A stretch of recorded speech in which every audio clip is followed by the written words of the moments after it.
Oke, assalamualaikum warahmatullahi wabarakatuh. Kita lanjutkan materi untuk statistik industri. Eh, Materi yang akan kita bahas pada kesempatan kali ini adalah distribusi peluang kontinu. Kalau pada video sebelumnya kita sudah bahas, saya sudah bahas distribusi peluang diskrit, maka pada kesempatan ini saya akan menjelaskan tentang distribusi peluang kontinu. Apa sih yang dikatakan sebagai distribusi peluang kontinu?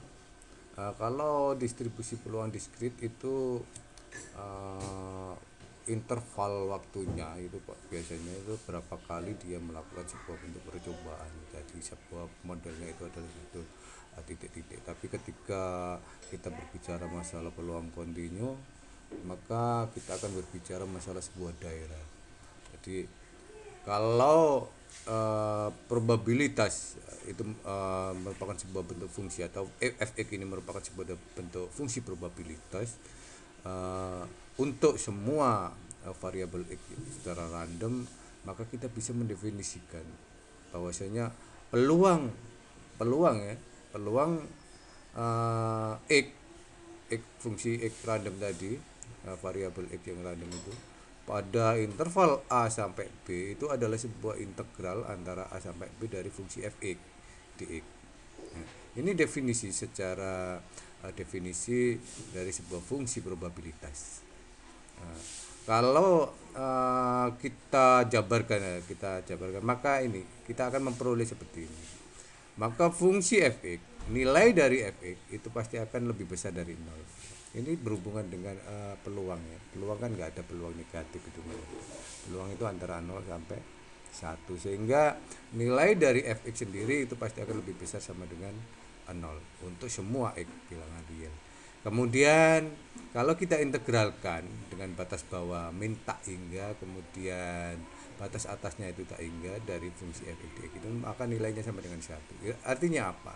Artinya nilai tertinggi dari fungsi fx ini itu adalah 1. Itu sama dengan interval peluang ya. Peluang yang mustahil itu nilainya 0, yang pasti terjadi nilainya 1. Sehingga ketika kita mendapatkan sebuah luasan daerah seperti ini sama dengan 1, maka semuanya itu pasti akan terjadi, atau daerahnya itu adalah daerah peluang peluang. Maka ini yang tadi saya jelaskan tadi awal, peluang antara A dan B. Nah, peluang antara A dan B, kalau kita lihat gambar ini ya, ini adalah ini efeknya, ini adalah x-nya, maka peluang antara A sampai B. Nah, peluang antara A sampai B ini itu adalah integral dari A sampai B fx dx. Artinya ketika kita bisa berbicara masalah distribusi peluang kontinu, maka kita akan berbicara masalah sebuah daerah. Daerah ini adalah daerah peluangnya ya, yang ada di bawah sebuah fungsi. Fungsi apa ini? Fungsi fx-nya. Ini adalah sebuah kurva dari sebuah distribusi frekuensi. Nah, distribusi ya, fungsi distribusi ya, satu. Itu yang definisi dari distribusi peluang kontinu. Pada distribusi peluang kontinu kita juga bisa mendapatkan yang namanya sebuah rata-rata dan variansi. Kalau kita ingin mendapatkan sebuah rata-rata, maka kita tinggal mengintegralkan mulai dari min tak hingga sampai tak hingga x dikalikan dengan fungsi fx dx-nya, maka kita akan mendapatkan yang namanya rata-ratanya. Jadi rata-rata untuk fungsi untuk distribusi peluang kontinu itu adalah integral min tak hingga sampai tak hingga x dikalikan dengan fx dx. Ini tadi fungsi distribusi tadi ya. Kemudian untuk variansi adalah integral min tak hingga sampai tak hingga x nilai x-nya itu dikurangi dengan rata-ratanya, kita kuadratkan dikalikan dengan fx dx. Itu ini adalah untuk variansinya, dan ini adalah untuk rata-ratanya. Ada beberapa jenis distribusi peluang kontinu. Yang pertama yang akan kita pelajari adalah yang namanya distribusi normal. Jadi atau Gaussian distribusi atau seringkali di kurva bell kurva atau lonceng. Karena apa? Karena bentuk dari distribusi normal kalau kita grafikkan itu berbentuk sebuah lonceng terbalik seperti ini ya. Maka kita akan mendapatkan tidak kelihatannya ini ya, probabilitas fungsi probabilitas dari sebuah distribusi normal gitu. Nx x-nya itu x yang akan kita cari itu, kemudian ini adalah rata-ratanya, kemudian ini adalah standar deviasinya. Maka ini adalah rumus untuk kita mendapatkan yang namanya distribusi normal. Interval untuk nilai x-nya itu adalah min tak hingga sampai tak hingga. Jadi min tak hingga sini, kemudian sampai tak hingga. Kemudian untuk e-nya ini, itu kan ada e, ada e pangkat ini, nilai e-nya itu adalah 2,7182.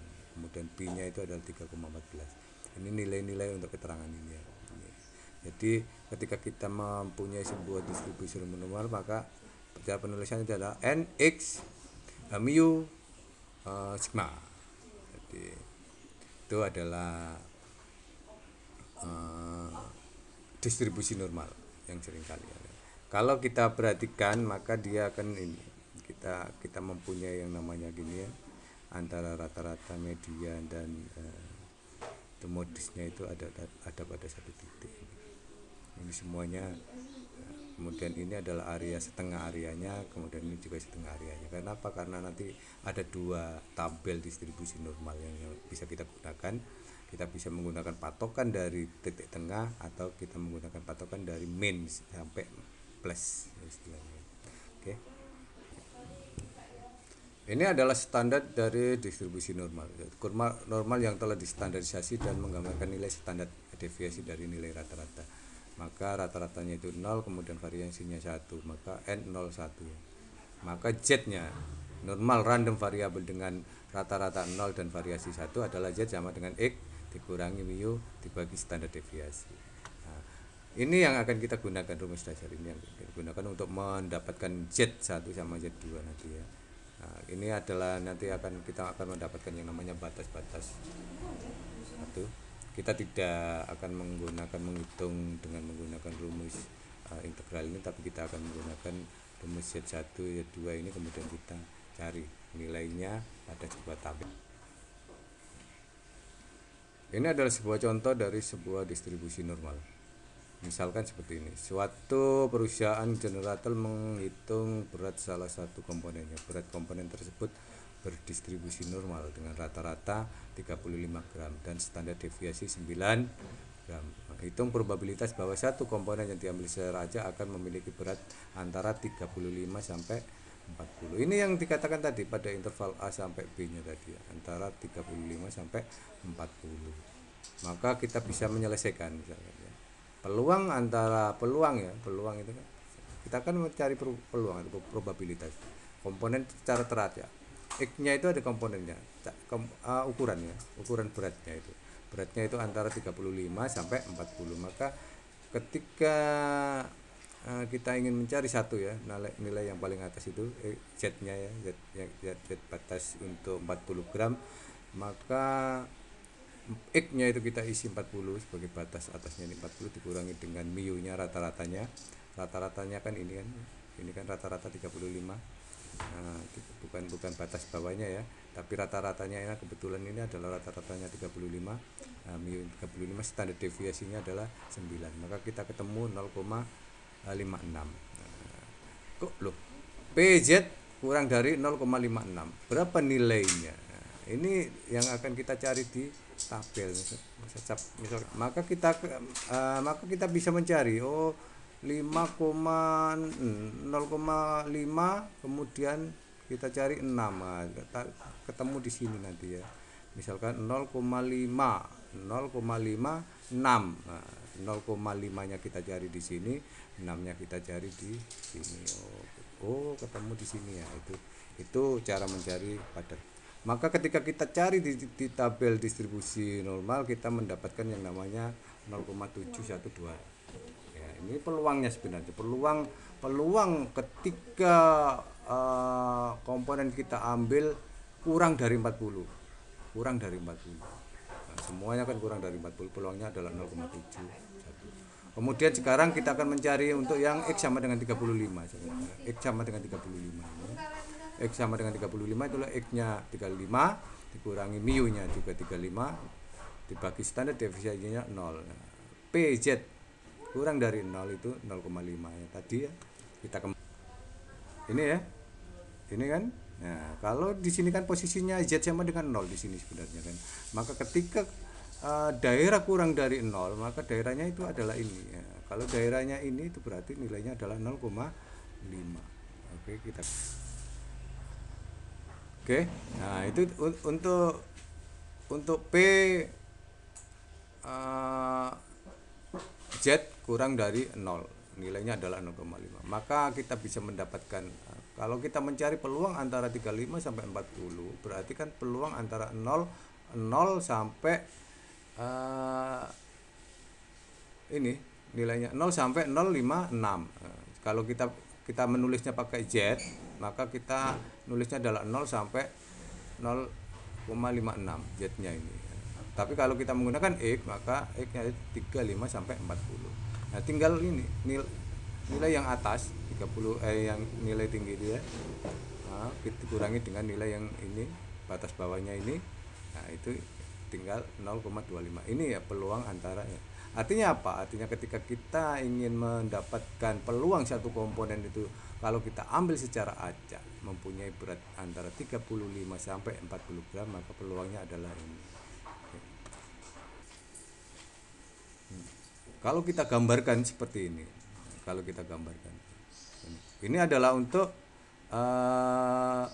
Z 0,56 atau X-nya adalah 40, maka posisinya ada di sini.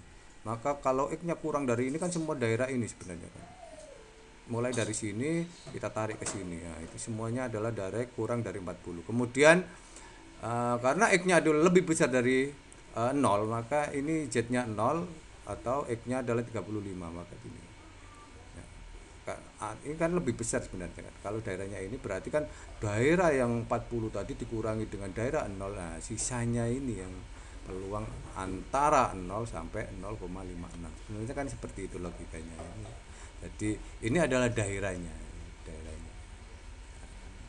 Kenapa ini dikatakan sebagai ya, ini beda dengan distribusi. Kalau distribusi peluang diskrit itu kan satu nilai ya, bukan sebuah daerah. Tapi kalau kontinu itu adalah sebuah daerah karena dia ada pada sebuah interval. Maka ini dikatakan sebagai daerah peluang terambilnya secara acak, di mana berat komponen itu antara 35 sampai 40 gram. Sekarang bagaimana kalau itu kita balik misalkan, artinya peluangnya itu areanya itu sudah diketahui, tapi kita mencari yang namanya nilai X-nya. Maka kita bisa menggunakan rumus ini ya.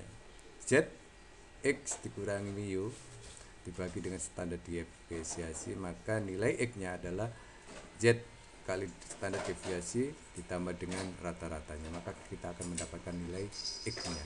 Misalkan contohnya diketahui suatu distribusi normal dengan mu rata-rata 40, kemudian standar deviasinya adalah 6, maka berapa nilai X-nya? Yang memiliki 45% area di sisi kiri.